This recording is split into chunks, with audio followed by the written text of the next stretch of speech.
പത്തനാപുരം നിയോജക മണ്ഡലത്തിൽ നിന്നുള്ള വിജയവും മുൻമന്ത്രി എന്ന നിലയിലുള്ള പ്രവർത്തനവും ശ്രീ ഗണേശിനെ രാഷ്ട്രീയത്തിലെ ഒരു വെള്ളി നക്ഷത്രമാക്കി മാറ്റിയിരിക്കുന്നു. ശ്രീ ഗണേഷ് കുമാർ, ഇപ്പോൾ അടുത്ത കാലത്ത് കേരളത്തിൽ കത്തിക്കൊണ്ടിരിക്കുന്ന ഒരു വിവാദമാണ് ശബരിമലയിലെ സ്ത്രീ, അതായത് ജയമാല എന്ന് പറയുന്ന കന്നഡ നടി പ്രവേശിച്ചു എന്നുള്ളത്. സ്ഥിരം ശബരിമലയിൽ പോകുന്ന ഒരാൾ അല്ലെങ്കിൽ നല്ലൊരു ഭക്തൻ എന്ന രീതി എങ്ങനെയാണ് ഈ വിഷയത്തെ നോക്കിക്കാണുന്നത്? ഈ വിഷയത്തിൽ സ്ത്രീകൾ ശബരിമലയിൽ പ്രായപൂർത്തി വളരെ വയസ്സാകാത്ത സ്ത്രീകൾ ശബരിമലയിൽ പോകരുന്നൊരു ആചാരം നമ്മുടെ നാട്ടിൽ നിലവിലുള്ളതാണ്. അത് ഞാൻ എൻ്റെ കുട്ടിക്കാലം മുതൽ കേട്ടിട്ടുള്ളതാണ്. അതിന് അങ്ങനത്തെ ആചാരം നിലവിലുണ്ടായിരുന്നു. പക്ഷേ ഒരു ഘട്ടത്തിൽ ഈ ജയമാല പറയുന്നു അവരതിനകത്ത് പ്രവേശിച്ചു എന്ന് പറയുന്നത്. പക്ഷേ പ്രാക്ടിക്കലി എനിക്ക് ശബരിമലയിൽ സ്ഥിരമായി പോകുന്നൊരു വിശ്വാസി എന്നുള്ള നിലയിൽ ഈ പറയുന്ന പോലെ അതിനകത്ത് പ്രവേശിക്കാനും അവർ തിരക്കിൽപ്പെട്ട് അതിനകത്ത് വീഴാനും അതങ്ങനെ എഴുന്നേറ്റ് പോയിട്ട് ഭഗവാനെ തൊടാനും പറ്റും എന്ന് പറയുന്നതുകൊണ്ട് എനിക്ക് വിശ്വാസമില്ല. കാരണം ഒരു 18 അടിയോളം ഉള്ളിലാണ്. ഗേറ്റിന് പടി തന്നെ ഒരു 4 പടിയുണ്ട്. ഈ 4 പടിക്ക് ചുറ്റും ഒരു കമ്പി വേലിയുണ്ട്. ഈ കമ്പി വേലി കടന്ന് അകത്ത് കയറിയെന്ന് വയ്ക്കും. ഒരു വാദത്തിന് വേണ്ടി ഒരു VIP ആയതുകൊണ്ട് അകത്ത് കയറ്റി നിർത്തിയെന്ന് വയ്ക്കും. ഒരു തിക്കും തിരക്കും ഉണ്ടാവില്ല. അപ്പോൾ അകത്ത് കയറി ഞാൻ 85 മുതൽ 85 എല്ലാ മാസവും 1985 കാലഘട്ടങ്ങളിൽ എല്ലാ മാസവും 1-ാം തീയതി ശബരിമല പോയിക്കൊണ്ടിരുന്നതാണ്. എല്ലാ മാസവും മലയാള മാസം 1-ാം തീയതി. അന്ന് ഒരു പക്ഷേ അവിടെ ചെല്ലുമ്പോൾ ഒരു 10 പേര് 15 പേരെ മലയിൽ കാണത്തുള്ളൂ. ഇപ്പോഴത്തെ പോലെ ഇപ്പോൾ 1-ാം തീയതി ഭയങ്കര ആളാണ്. പക്ഷേ ഈ സ്ത്രീ അകത്ത് വീണു എന്ന് പറയുന്നത് ഒരു വിശ്വസനീയമല്ല. പിന്നെ വീണെങ്കിൽ തന്നെയും അകത്തുനിന്ന് എഴുന്നേറ്റ് പോയി ഈ വിഗ്രഹത്തെ തുടരണമെങ്കിൽ 18 അടി മുന്നോട്ട് നടക്കണം. എപ്പോഴും അമ്പലത്തിൻ്റെ ശ്രീകോവിലുള്ളിൽ ഈ പൂജാരിമാരുണ്ടാവാറുണ്ട്. അപ്പോൾ അവരുടെ മുന്നിൽ വെച്ച് ഒരു സ്ത്രീ എങ്ങനെ അടുത്ത് എന്ന് ഭഗവാനെ തൊട്ടു എന്നത് എനിക്കിപ്പോഴും അവിശ്വസനീയമായ ഒരു കാര്യമാണ്. ഇതിൽ വലിയ വിവാദം കത്തിപ്പെടേണ്ട കാര്യമൊന്നുമില്ല. ഈ ദേവപ്രശ്നം, ക്ഷേത്രങ്ങളെ സംബന്ധിച്ച് ദേവപ്രശ്നം വളരെ പ്രധാനപ്പെട്ട ഒന്നാണ്. ഈ ക്ഷേത്രങ്ങളെ സംബന്ധിച്ച് ചെയ്യാൻ പോകുന്ന കാര്യങ്ങളെപ്പറ്റി, ചെയ്തതിൽ എന്തെങ്കിലും അപാകതയുണ്ടെങ്കിൽ അതിനെപ്പറ്റി മനസ്സിലാക്കാൻ കാലാകാലങ്ങളായി ചെയ്തിരിക്കുന്ന ഒരു കാര്യമാണ് ദേവപ്രശ്നം. അത് സ്പോൺസേഡാണോ, അതിന് പൈസ മുടക്കിയതാരാണെന്നുള്ളത് ഞാൻ അതിൽ കടക്കുന്നില്ല. അതിന് ശരിക്കും പറഞ്ഞാൽ പുറത്തുനിന്ന് പൈസ കളക്ട് ചെയ്യാൻ പാടില്ല. ദേവസ്വം ബോർഡ് അല്ലെങ്കിൽ ജനങ്ങളുടെ ഭക്തരുടെ ഒരു സംഭാവനയോടുകൂടി പിരിവെടുക്കാം. നാട്ടിലൊക്കെ നമ്മളങ്ങനെ നമ്മുടെയൊക്കെ അവിടെ ക്ഷേത്രങ്ങളിൽ ഇങ്ങനെ ദേവപ്രശ്നം വരുമ്പോൾ ദേവസ്വം ബോർഡ് ഒരു തുക അനുവദിക്കും. അങ്ങനെയാണ് ചെയ്യേണ്ടത്.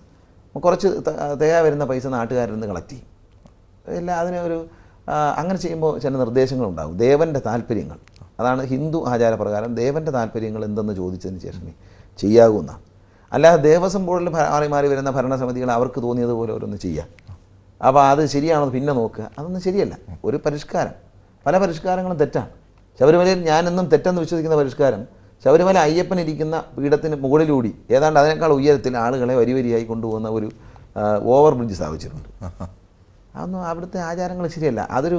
അപ്പോൾ ഈ സ്ത്രീ ജയമാല അകത്ത് കടന്നു എന്ന് പറയുന്നതിനോട് എനിക്ക് വിശ്വാസക്കുറവുണ്ട്. പക്ഷേ കടന്നെങ്കിൽ തന്നെ ദേവപ്രശ്നത്തിൽ അങ്ങനെ തെളിഞ്ഞു. ഈ ഒരു കടന്നെങ്കിൽ തന്നെ എന്ന് പറഞ്ഞല്ലോ, ഈ 85-നും 90-നൊക്കെ ഇടയ്ക്കുള്ള കാലഘട്ടത്തിൽ ഇതിനുള്ള സാധ്യതയുണ്ടോ? സാധ്യതയുണ്ട്. അത് ശരി, സാധ്യതയുണ്ടെന്ന് ഞാൻ വിശ്വസിക്കുന്നു. കാരണം ഇത്രയും ബുദ്ധിമുട്ടുകളുണ്ട്. പക്ഷേ ഇങ്ങനൊരു സംഭവം അറിയാതെ ഈ സ്ത്രീ പടിയിലൂടെ കടന്നങ്ങ് ചെന്നു എന്ന് വയ്ക്കും. ഇവർ ഓടി ചെന്ന് ഭഗവാനെ നിന്ന് തൊട്ടു എന്ന് വയ്ക്കും. ഇത് കണ്ടവർ ഇത് ഹൈഡ് ചെയ്താണെങ്കിലും അന്ന്, പക്ഷെ അന്ന് ഇത് കണ്ട് പുറത്തിറങ്ങിയ വലിയ വിഷയമാണ്. അന്നും ആ വലിയ വിഷയം. അന്ന് ഞാൻ പോകുന്ന സമയത്ത് എനിക്ക് പലപ്പോഴും അറിയാം ഇതുപോലെ സ്ത്രീകൾ കടന്നു ചെല്ലുമായിരുന്നു. ചെറുപ്പക്കാരുടെ സ്ത്രീകളെ ഞാൻ മലയിൽ കണ്ടിട്ടുണ്ട്. പക്ഷേ കറുത്ത സാരിയും കാവി ഉടുപ്പ് സാരിയെ കൊടുത്താണ് വരാറുള്ളത്. പലരും ചെറുപ്പക്കാരികളെ കണ്ടിട്ടുണ്ട്. ചെറുപ്പക്കാർ നല്ല ഒരു മധ്യവയസ്കരായിട്ടുള്ള ചെറുപ്പക്കാരെ 10-28 വയസ്സ് 30 വയസ്സ് ആളുകളെ ഞാൻ കണ്ടിട്ടുണ്ട്. പക്ഷേ നമുക്കതിൽ പ്രതികരിക്കാൻ കഴിയുമോ? ഇതെന്നാണ് അവസാനിച്ചതെന്ന് ചോദിച്ചാൽ ബഹുമാനപ്പെട്ട ഹൈക്കോടതിയുടെ ഒരു ഇടപെടലുണ്ടായി ശബരിമലയെ സംബന്ധിച്ച്. വളരെ കർശനമായ ഹൈക്കോടതിയുടെ ഇടപെടലുകൾക്ക് ശേഷമാണ് ഇത് സ്ട്രിക്റ്റായത്. ഇപ്പോഴും വോളണ്ടറി ആയിട്ട് ആളുകൾ മാറുകയില്ല. ഹൈക്കോടതിയുടെ നിർദ്ദേശപ്രകാരം നിർദ്ദേശിച്ചിരിക്കുന്ന പോലീസിൻ്റെ വനിതാ പോലീസ് താഴെ നിൽക്കുകയാണ് പമ്പയിൽ. അവർ പോകുന്നവരുടെ പ്രായം പരിശോധിച്ച് ഇവരെ തടയുകയാണ്. ഇപ്പോഴത്തെ സിസ്റ്റം അങ്ങനെ. തമിഴ്നാട്ടിലും കർണാടകത്തിലുള്ള ആളുകളെ സംബന്ധിച്ച്, ആന്ധ്രയുള്ളവരെ സംബന്ധിച്ച് ഭഗവാന് പ്രായപൂർത്തിയായതും എന്നാൽ വയസ്സാകാത്ത സ്ത്രീകൾ അങ്ങനെ ചെല്ലാൻ പാടില്ല എന്ന് അദ്ദേഹം താപസനാണെന്നും എന്നുള്ള സങ്കല്പത്തെപ്പറ്റി അറിയത്തില്ല. അറിയാമെങ്കിൽ ഒരിക്കലും തമിഴ്നാട്ടിലും കർണാടകത്തിലുള്ള ഭക്തജനങ്ങൾ അവിടെ വരത്തില്ല. അവർ വളരെ ശരിക്കും പ്രാർത്ഥിക്കാനും ഭയങ്കര വിശ്വാസത്തോടുകൂടി വ്രതം നോറ്റ് വരുന്നവരാണ്. അപ്പോൾ ഇവരെ സംബന്ധിച്ച് ക്ഷേത്രത്തിനകത്ത് കയറാൻ അവസരം, ഞാൻ ചോദിക്കട്ടെ, ഒരാൾ തന്നെ പറയുകയാണ്, മാനസിക നില തെറ്റാത്ത ഒരാൾ പറയുകയാണ് ഞാൻ ഇങ്ങനെ ചെയ്തു, എനിക്കൊരു തെറ്റ് പറ്റി എന്നൊരാൾ സ്വയം അഡ്മിറ്റ് ചെയ്യുമ്പോൾ അത് തെറ്റ് പറ്റിയില്ലെന്ന് വരുത്തി തീർക്കാൻ കുറേ ആളുകൾ എന്തിനാണ് ശ്രമിക്കുന്നത്? വിശ്വാസികളെ സംബന്ധിച്ച് ഇതിൻ്റെ ഒരു സംശയം എന്ന് വെച്ചാൽ അങ്ങനെ എന്തെങ്കിലും ഉണ്ടെങ്കിൽ അതിൻ്റെ പരിഹാരം ചെയ്ത് അവസാനിപ്പിക്കുക എന്നുള്ളതാണ്. ഇതിങ്ങനെ ഒരു ഇഷ്യൂ ആക്കി, ഒരു പൊളിറ്റിക്കൽ ഇഷ്യൂ ആക്കിയൊക്കെ മാറ്റുന്ന ലെവലിലേക്കാണ് പോയിക്കൊണ്ടിരിക്കുന്നത്. അത് ശരിയല്ല. ഒരു ദേവൻ്റെ അസംതൃപ്തി ഉണ്ടായിട്ടുണ്ടെങ്കിൽ അങ്ങനെയാണ് സാധാരണ ചെയ്യുന്നത്. അതിന് പരിഹാരം ചെയ്യില്ല. ഏത് പ്രശ്നത്തിനും പരിഹാരമുണ്ട്. അപ്പം അങ്ങനെ കണ്ടെങ്കിൽ അതൊന്നുകൂടെ വെരിഫൈ ചെയ്ത് എന്താ നോക്കിയിട്ട് അവർ പറയുന്നു ഞാൻ ചെയ്തു എന്ന് പറയുന്നു. ഞാൻ ഒരു കുറ്റവാളി സ്വയം പറയുകയാണ്. ഇപ്പം നെക്സലായിരുന്ന വർഗീസിനെ വെടിവെച്ച് കൊന്നു എന്ന് പറയുന്ന രാമേന്ദ്രൻ നായർ എൻ്റെ നിയോജകമണ്ഡലത്തിലെ ഒരു വോട്ടറാണ് അദ്ദേഹം, എൻ്റെ മണ്ഡലത്തിലാണ് താമസിക്കുന്നത്. അപ്പോൾ അദ്ദേഹം പറയുന്നു ഞാൻ വർഗീസിനെ വെടിവെച്ച് കൊന്നു എന്ന് പത്രങ്ങളോടും മാധ്യമങ്ങളോടും ഈ രാജ്യത്തെ കോടതിയോടും എല്ലാം വെട്ടിത്തുറന്ന് പറയാൻ നമുക്ക് എന്ത് ചെയ്യാൻ പറ്റും? ഇല്ലെന്ന് പറയാൻ പറ്റും. അപ്പോൾ താങ്കൾ വിശ്വസിക്കുന്നത് അങ്ങനെ സംഭവിക്കാൻ സാധ്യതയുണ്ട് എന്നാണ്? സംഭവിച്ച് കാണും ചിലപ്പോൾ. കാരണം എന്താ പറയുക, അന്ന് ഇത്രയും ഒരു കെയറൊന്നുമില്ല. ഞാൻ 85-ലേക്ക് ഞാൻ പറഞ്ഞില്ല, പോകുന്ന സമയത്ത് ആരും ഉണ്ടാവാറില്ല. പറഞ്ഞാൽ നിങ്ങൾ വിശ്വസിക്കും, നമ്മുടെ നാട്ടിലെ ഒരു അമ്പലത്തിൽ പോകുന്നത് പോലെ ഒരു 15 പേര് 20 പേര് കൂടുതലൊന്നും ആ മഴയിൽ കാണില്ല. ഞാൻ ഒറ്റയ്ക്ക്, ഞാനും എൻ്റെ 2 കസിൻ ബ്രദേഴ്സും കൂടെ ഒറ്റയ്ക്ക് ഈ മല കയറി രാത്രി പോയിട്ടുണ്ട്, ഒരാളും ഇല്ലാതെ. കാട്ടിൽ ആനയൊക്കെ ഉള്ള സമയമാണ്. വണ്ടി വൈകിട്ട് ഞങ്ങൾ കാറ് വഴി ചീത്തയായി വളരെ വൈകി എത്തിയിട്ട് ലൈറ്റൊന്നും കാണില്ല അന്ന്. അപ്പോൾ ആരും അത്ര കയറിയില്ല. അറിയാൻ വേണ്ടി ഞാൻ പറഞ്ഞു കേട്ടുള്ളൊരു ചരിത്രം, ശബരിമലയിലെ അരവണ പായസം ഉണ്ടാക്കുന്ന ഉരുളിയിൽ കരിങ്കുരങ്ങനെ രസായനം വെച്ച് കുടിച്ചിട്ടുണ്ട് ദേവസ്വം ബോർഡിലെ പഴയ ചില മെമ്പർമാരെന്ന് ഒരു കഥ പറയാറുണ്ട് നാട്ടിലേക്ക്. സത്യമോ കള്ളമെന്ന് എനിക്കറിഞ്ഞൂടാ, സത്യമാണോ കള്ളാണെന്ന് എനിക്കറിയത്തില്ല, പക്ഷെ അങ്ങനെ പറഞ്ഞ് കേൾക്കുന്നു. അതൊക്കെ അവിടെ അന്ന് ആരുമില്ല. ഉരുളി വേണമെന്ന് എടുത്തുകൊണ്ട് എന്ത് കരിങ്കുരങ്ങനെ രസായനം വയ്ക്കുകയും പിന്നെ മാനെ വെടിവെച്ച് ഇറച്ചി കഴിക്കുകയൊക്കെ ചെയ്തിട്ടുണ്ടായിരിക്കുക. കാരണം വെച്ചാൽ അന്ന് 85-ൽ തന്നെ ഇതാണ് സ്ഥിതിയെങ്കിൽ 85-ന് മുമ്പുള്ള കാര്യമാണ് ഞാൻ പറയുന്നത്. ആളുകൾ വളരെ കുറവാണ്. സീസണിൽ മാത്രമേ ആളുകൾ വരത്തുള്ളൂ. ശബരിമലയിൽ ആകെ ഉണ്ടാകുന്നത് 1-2 ഉദ്യോഗസ്ഥന്മാർ മാത്രമാണ് ആ കാലഘട്ടങ്ങളിൽ ഈ സീസൺ അല്ലാത്തപ്പോൾ ഉള്ളത്. വളരെ പ്രസിദ്ധിയായ ഒരു സിനിമ നടി അഹിന്ദുക്കൾക്ക് പ്രവേശനമില്ല എന്ന് പറയപ്പെടുന്ന ഒരു അമ്പലത്തിൽ കയറിയതിനെ വളരെയധികം വിവാദമായിട്ട് ഇപ്പോൾ കേരളത്തിൽ നിൽക്കുന്നുണ്ട്. മീര ജാസ്മിനാണ് നടി. ആ സംഭവത്തെ താങ്കൾ എങ്ങനെയാണ് വിലയിരുത്തുന്നത്? തീർച്ചയായിട്ടും അതിനകത്ത് എനിക്ക് എൻ്റെ കാഴ്ചപ്പാടുണ്ട്, എൻ്റെ കാഴ്ചപ്പാട്, മറ്റുള്ളവരുടെ കാഴ്ചപ്പാടല്ല. ഇതെൻ്റെ കാഴ്ചപ്പാട് ഞാൻ വ്യക്തമായിട്ട് പറയാം. ക്ഷേത്രപ്രവേശന വിളംബരം വന്നതിന് ശേഷം ഹിന്ദുക്കളിൽപ്പെട്ട എല്ലാവർക്കും ക്ഷേത്രത്തിൽ കയറാമെന്നാണ് പറയുന്നത്. പക്ഷേ എൻ്റെ അഭിപ്രായം, ദൈവത്തിന് വിശ്വാസമുണ്ട്. മീര ജാസ്മിൻ എന്ന് പറയുന്ന നായിക അവിടെ കടന്നു ചെന്നത് ഭഗവാനോടുള്ള വിശ്വാസം കൊണ്ടാണ്, അല്ലാതെ ദൈവത്തെ നിന്ദിക്കാനല്ല. അവിടെ കടന്നു കയറി അവിടെ അശുദ്ധി ഉണ്ടാക്കണം, അശുദ്ധി ഉണ്ടാക്കിയിട്ട് കുഴപ്പമുണ്ടാക്കണം എന്നുള്ള കണക്കൂട്ടിലൂടെയല്ല. ആ പർട്ടിക്കുലർ ക്ഷേത്രത്തിലെ ദേവനോടുള്ള വിശ്വാസം കൊണ്ട് അവർ ചെന്നതാണ്.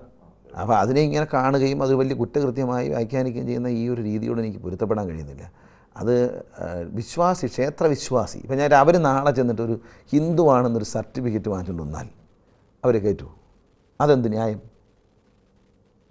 അതെന്ത്? ഞാൻ ദൈവവിശ്വാസിയാണ്. 2 തുള്ളി വെള്ളം അവരെ തളിച്ചിട്ട്, 2 തുള്ളി വെള്ളം അവരെ തലയിൽ തളിച്ചിട്ട് ഹിന്ദു ആണെന്നൊരു സർട്ടിഫിക്കറ്റ് ഏതെങ്കിലും ഒരു സംഘടന എഴുതി കൊടുത്തിട്ട് ഇനി നിങ്ങൾക്ക് ക്ഷേത്രത്തിൽ കയറാം എന്ന് പറഞ്ഞാൽ അതിൻ്റെ അർത്ഥം എന്താ? മലയാള സിനിമയിലെ ഒരു പ്രശസ്ത സംവിധായകൻ ഒരു ക്രിസ്ത്യൻ സമുദായത്തിൽപ്പെട്ട ഒരു നായികയെ കല്യാണം കഴിച്ചു. അതിനുശേഷം അവരെ പിന്നീട് ഞാൻ പല ക്ഷേത്രങ്ങളും വെച്ച് കണ്ടിട്ടുണ്ട്. അവർ ക്ഷേത്രത്തിലുള്ള വിശ്വാസം കൊണ്ട് വരുന്നതാണ്. ഈ ഹിന്ദുവിനെ കല്യാണം കഴിച്ചത് കൊണ്ടോ, തലയിൽ 2 തുള്ളി വെള്ളം ഒഴിച്ച് ഒരു സർട്ടിഫിക്കറ്റിൽ ഹിന്ദു എന്ന് എഴുതി വാങ്ങിച്ചത് കൊണ്ടോ ഒരാൾ ക്ഷേത്രത്തിൽ പ്രവേശിക്കുന്നതിനോടല്ല എനിക്ക് വിശ്വാസം. ആ വ്യക്തിയുടെ വിശ്വാസം. ഞാൻ ഒരുപാട് പള്ളികളിൽ പോകാറുണ്ട്. നാളെ പറയുകയാണ് ഗണേഷ് കുമാർ ഹിന്ദുവാണ്, അതുകൊണ്ട് പള്ളി കയറാൻ പാടില്ല എന്ന് പറഞ്ഞാൽ എനിക്ക് വിഷമമാണ്. എനിക്കത് വളരെ വേദന ഉണ്ടാക്കുന്നൊരു കാര്യമാണ്. അതുപോലെയാണ് മറ്റുള്ളവർക്കും. ഹിന്ദുമത വിശ്വാസമല്ല, ഈ പറയുന്ന ക്ഷേത്രത്തിലെ ദൈവത്തോട് ഉള്ള വിശ്വാസവും ഭക്തിയും കൊണ്ടാണ് ആ കുട്ടി ആ ക്ഷേത്രത്തിൽ പോയത്. അല്ലാതെ ആ ദേവനെ നിന്ദിക്കാനോ അല്ലെങ്കിൽ ആ ക്ഷേത്രം അശുദ്ധമാക്കാനോ പോയെന്ന് ഞാൻ വിശ്വസിക്കുന്നില്ല. അതൊരു കോൺട്രവേഴ്സി ആക്കേണ്ട കാര്യമില്ല. മനുഷ്യനാണ്, ജാതിയല്ല. കേരളത്തിലെ പല രാഷ്ട്രീയക്കാരും കുത്തിയായി വെച്ചിരിക്കുന്ന പല മണ്ഡലങ്ങളും അവർ ജയിക്കുകയും അതോടൊപ്പം വർഷങ്ങളോളം ജയിച്ചു വന്ന പല മണ്ഡലങ്ങൾ പരാജയപ്പെടുകയും ചെയ്തു. ചില മണ്ഡലങ്ങളിൽ പരാജയപ്പെട്ടതിലെ ഏറ്റവും നല്ല ഉദാഹരണമാണ് താങ്കളുടെ അച്ഛനും പാർട്ടി നേതാവുമായ ശ്രീ ബാലകൃഷ്ണപിള്ള. അതോടൊപ്പം തന്നെ പത്തനാപുരത്ത് താങ്കൾ ജയിക്കുകയും ചെയ്തു. ഈ 2 കാര്യത്തെ താങ്കൾ എങ്ങനെയാണ് നോക്കിക്കാണുന്നത്? ഈ 2 മണ്ഡലങ്ങൾ മാത്രം വിലയിരുത്തിയാൽ പോലെ പത്തനാപുരത്തെ വിജയത്തോടൊപ്പം തന്നെ കേരളത്തിൽ UDF പരാജയപ്പെട്ട എല്ലാ സീറ്റുകളെ പറ്റിയും ചർച്ച ചെയ്യേണ്ടതാണ് ഈ അവസരത്തിൽ. എന്നോട് ഒറ്റ വാക്കിൽ ചോദിച്ചാൽ UDF എന്ന് പറയുന്ന പ്രസ്ഥാനത്തിൻ്റെ കഴിഞ്ഞ തെരഞ്ഞെടുപ്പിലെ പരാജയം വലിയ പരാജയമാണ്. ആ പരാജയത്തിൻ്റെ രഹസ്യം എന്താണെന്ന് എന്നോട് ചോദിച്ചാൽ, അതിൻ്റെ കാരണം എന്താണെന്ന് ചോദിച്ചാൽ, UDFനെ പരാജയപ്പെടുത്തിയത് UDF തന്നെയാണ്. UDFൻ്റെ നേതാക്കന്മാരും പാർട്ടികളും ഘടകകക്ഷികളും കോൺഗ്രസ്സിൽ നിന്ന് പിരിഞ്ഞുപോയ DAC അടക്കമുള്ള പാർട്ടികൾ. ഒടുവിൽ DAC മടങ്ങി വന്നു. പക്ഷേ എന്നാലും ഈ എണ്ണയും വെള്ളവും പോലെ ഇത് 2 ഒരുമിച്ച് കിടന്നു. പക്ഷേ വേറെ വേറെ സെപ്പറേറ്റ് ആയിരുന്നു. ആ യോജിപ്പില്ലാതെയുള്ള പ്രവർത്തനങ്ങൾ UDFൻ്റെ പല മേഖലകളിൽ UDFിലെ തന്നെ ഘടകകക്ഷികളായ ശരി അത് അങ്ങോട്ടും ഇങ്ങോട്ടും ശരിക്കും വേല വെച്ചു. അങ്ങോട്ടും ഇങ്ങോട്ടും വോട്ട് അങ്ങോട്ടും മറിച്ച് കൊടുക്കുകയാണ് ചെയ്തത്. വളരെ വ്യക്തമാണ് എല്ലാ സ്ഥലങ്ങളിലും. എല്ലാ റിസൾട്ട് എടുത്ത് പരിശോധിച്ചാലും. പിന്നെ സ്ഥാനാർത്ഥി നിർണ്ണയത്തിലുള്ള അപാകതയും സംഭവിച്ചിട്ടുണ്ട്. ഇപ്പോൾ കൊട്ടാരക്കരയെ സംബന്ധിച്ച് മാത്രമുള്ളൊരു വിഷയമല്ല. അങ്ങോട്ടും ഇങ്ങോട്ടും ഒരു ചതിയുടെ ഒരു കണക്കുകൾ തീർത്തു ആളുകൾ. അങ്ങോട്ടും ഇങ്ങോട്ടും കണക്ക് തീർത്തതിൻ്റെ ഫലമാണ് ആ പരാജയം. പത്തനാപുരത്തെ സംബന്ധിച്ച് എന്താണ് എൻ്റെ രഹസ്യം എന്ന് ചോദിച്ചാൽ UDF ഒറ്റക്കെട്ടായിരുന്നു. DIC എന്ന് പറയുന്ന പ്രസ്ഥാനം മടങ്ങി വന്നപ്പോൾ അവരെയും ഞാൻ എന്നോടൊപ്പം വളരെ സ്നേഹത്തോടെ കൂട്ടി. അതിലുപരി പത്തനാപുരത്തെ ജനങ്ങൾക്ക് എന്നോടുള്ള വ്യക്തിപരമായ സ്നേഹം, എനിക്ക് അവരോടുള്ള സ്നേഹം, അതിൽ വളരെ സുദൃഢമായിട്ടുള്ള ഒരു വ്യത്യസ്തമായ ഒരു രാഷ്ട്രീയമാണ്. സ്നേഹത്തിൻ്റെ രാഷ്ട്രീയമെന്ന് ഞാൻ എപ്പോഴും വിശേഷിപ്പിക്കാറുണ്ട്. ആ രാഷ്ട്രീയത്തിൻ്റെ വിജയമാണ് പത്തനാപുരത്ത് കിട്ടിയത്. കൊട്ടാരക്കരയിൽ അത്തരത്തിലൊരു സ്നേഹത്തിൻ്റെ രാഷ്ട്രീയമില്ലേ? ഉണ്ടായിരുന്നു, പക്ഷേ അത് ഒരു രാഷ്ട്രീയത്തിൽ അത് ഒരു ചതിയുടെ ഒരു നിറം അതിൽ വന്നിട്ടുണ്ട്. UDFനകത്ത് ഈ പറഞ്ഞ പല മണ്ഡലങ്ങളിലും സംഭവിച്ചതുപോലെ, കാഞ്ഞിരപ്പള്ളിയിലും മാനന്തവാടിയിലും വയനാട്ടിലും ഒക്കെ നടന്നതുപോലെയുള്ള ഒരു റബൽ സ്ഥാനാർത്ഥി ഉണ്ടായില്ല എന്നുള്ളത് ഒഴിച്ചാൽ അവിടെയും ഇത് സംഭവിച്ചിട്ടുണ്ട്.